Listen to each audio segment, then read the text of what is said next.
Hello, folks. Welcome back. This video is about the unfolding situation in the Stellenbosch Municipality in the Western Cape, where systemic racism seems to be the order of the day. Statements coming to that municipality in the immediate aftermath of a video disclosure exposing Alexander Kannemeyer, stating that he's taking racist actions in the hiring and firing of white males, has created quite the imbroglio. And the municipality statements initially, well, obviously just political and not honest. And let's talk a little bit about that, about the Democratic Alliance and the ANC's responses to this, and really talk about where the blame lies here. The municipality has, however, said the recording in question captures the deliberately edited short snippet from a broader employment equity discussion within the directorate in March of 2023. Okay, so it's a snippet. Fair enough. Taken out of context, it's now being misrepresented to support a completely false narrative. At no stage was the municipality approached for comment or provided questions on the matter. Well, given your response trying to cover it up, why would anyone come to you for a question? Is your response even going to be trustworthy? Now, that comment was an interesting take, especially in light of the council voting to suspend Alexander Kannemeyer today. So much for a knee-jerk reaction over a snippet. Municipality said this took place at a confidential internal meeting. So, by the Stellenbosch municipality's logic, racism, illegal hiring practices, and workplace harassment are okay, so long as you discuss it in a confidential meeting. For further clarity, the HR manager was speaking in the context of how a previous candidate in the position may have had their work life made more difficult than necessary. This in no way implied that any candidate of any race or background should be subjected to such treatment. Now, did they listen to the same conversation the rest of us listened to? We heard Kannemeyer specifically state that they need to make the life of white employees difficult. Not some past candidate who might have suffered difficulty, but make the life of candidates and those who work in the municipality who are white difficult. This is BS. This is a lie. This is a distraction on the part of the municipality. They didn't listen to the same video. They're simply making this up. Now, don't you just love how even when they're caught committing crimes, South African politicians and bureaucrats deny it, even with the evidence in their face? It's kind of like Ramaphosa saying to Trump, "Did they tell you where this is? I've never seen this before," in response to the Normandian protest video after the brutal slaying of Glenn and Vita Rafferty back in 2020. Of course, Ramaphosa has seen that video. He knows all about it.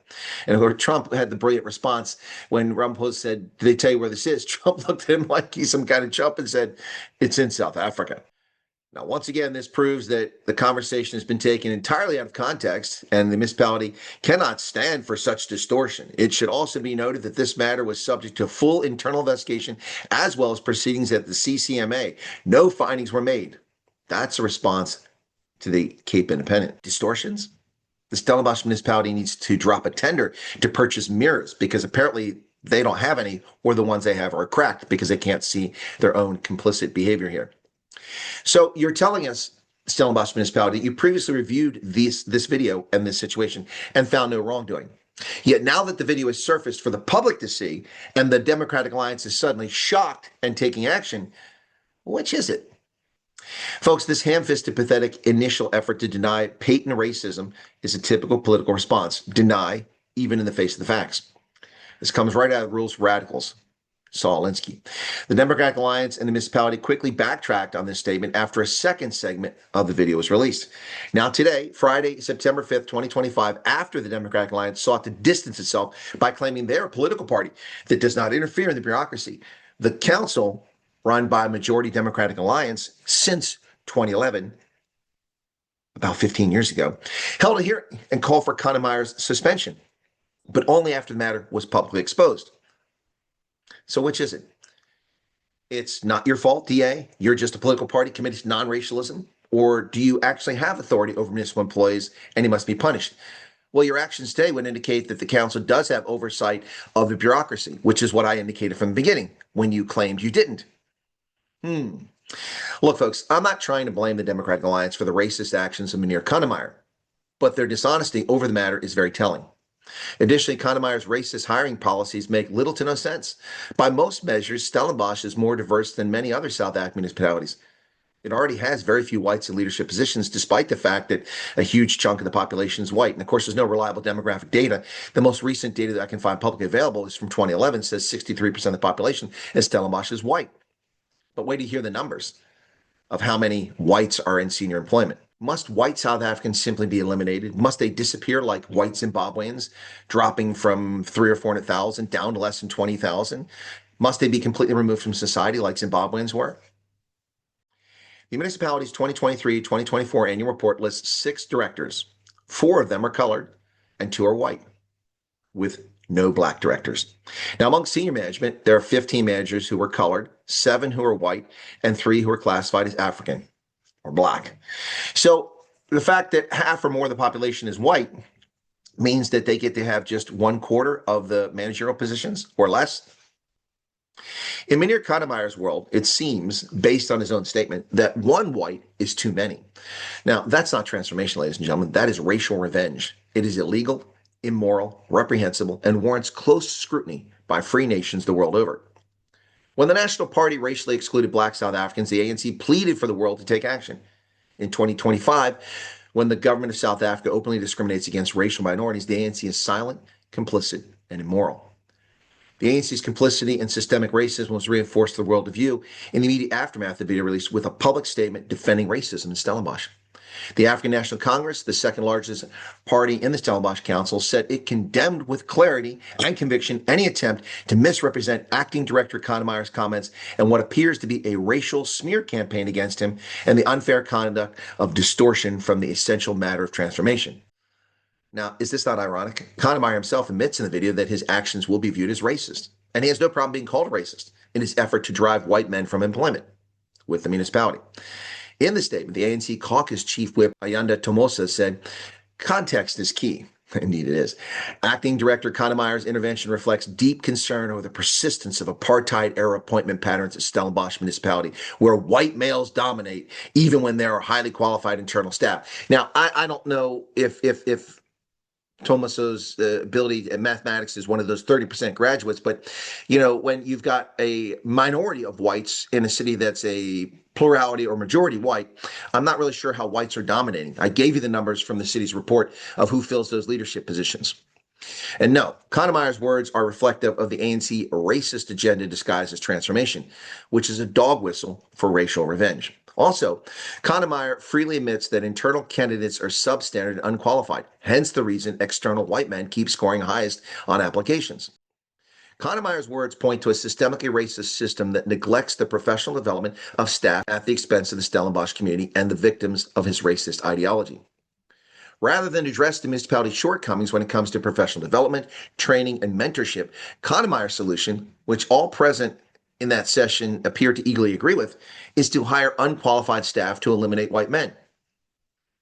So rather than train our staff and teach them and give them experience and mentor them, we're just going to hire unqualified staff internally just to get rid of the white men. That's essentially what he's saying. So let's go back to what ANC caucus chief whip Ayanda Tomosa said.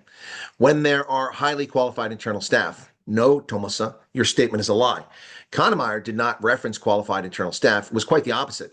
He bemoaned the absence of qualified internal staff so that he does not have to hire white men. He's unhappy that he has no choice but to hire white men because they're the only qualified candidates. So you're lying. He said that this is not an attack on merit, but a call to interrogate whether our selection criteria unintentionally reproduce privilege and undermine redress. Oh, it does produce privilege, black privilege for unqualified candidates. So failed service delivery in the name of transformation is the objective. Is that what it's all about here, Thomas? Perhaps the largest concern here for the African National Congress is the whistleblower. We cannot have people exposing systemic racism for the world to see. I mean, then we have to deny it and cover it up with distractions, no? The party also raised concerns about the video being shared from a confidential meeting, which the party alleged breached the Municipal Systems Act Code of Conduct for Municipal Staff. And they're correct. Specifically, Schedule 2, Item 6, which states a staff member of a municipality may not, without permission, disclose any privileged or confidential information obtained as a staff member of the municipality to an unauthorized person. And they're 100% correct. And I agree to that. Internal discussion needs to be privileged and private, but that does not extend to protecting criminality. The ANC seems incapable of making the distinction between legitimate and illegitimate speech and actions, criminal and legal actions. Finally, the ANC said, our caucus remains steadfast in standing with the acting director, Mr. Kannemeyer's right to voice principal concern for transformation. His critique shines a necessary light on entrenched patterns. With that said, Defending transformation does not excuse breaches of confidentiality or proper process. You see, back to the whistleblower, short lifespan in South Africa. Now, folks, the only entrenched patterns that an objective observer can see here that's happening in Stellenbosch, the entrenched patterns are the Stellenbosch Municipality's failure for 31 years post-apartheid, the past 15 under complete Democratic Alliance oversight to develop its employees and advance their skills, the entrenched systemic racism against white South Africans, the moral failures of a party that falsely purports to be non-racial and uphold the ideals of the Freedom Charter of 1955 and claims to defend the South African Constitution, which the ANC does selectively. The entrenched black supremacy agenda of eliminating white South Africans from public sector. Now, the sad part about all this is that the Stellenbosch scandal is just the tip of the iceberg. Most of this systemic racism directed at white South Africans is hidden from public view just below the surface. And it's not just whites. It's also coloreds and Indians. But here we have a colored in charge, and so he's exacting racial revenge in his own words. Also, this only reinforces Donald Trump's claims of racial persecution directed at white South Africans and racial minorities. Rather than admit the truth, the ANC seeks to distract and deny, further reinforcing Trump's claim. For its part, the Democratic Alliance has been caught with its pants down. Instead of being contrite, it plays politics. With both major political parties engaged in denial, distraction, and deceit, what are ordinary South Africans suffering under systemic racism supposed to do? And some are opting out. Immigration for those who can afford to from South Africa continues, and the resettlement of racial refugees to the United States under Trump's resettlement program is now kicking in overdrive. One can hardly blame South Africans when the best the political system can come up with is systemic racism. And this, folks, is perhaps the worst part about this whole situation. It's real. And people engaged in these activities try to deny it. Why? Just admit your complicity. You're getting away with it. The courts don't reverse your racist decisions. The courts don't reverse the racism of the ANC. The courts haven't struck down 145 racist laws legally discriminating against racial minorities in South Africa. So what are you worried about? Just be honest about your racism. The world isn't going to do anything to you. The U.S. hasn't imposed sanctions.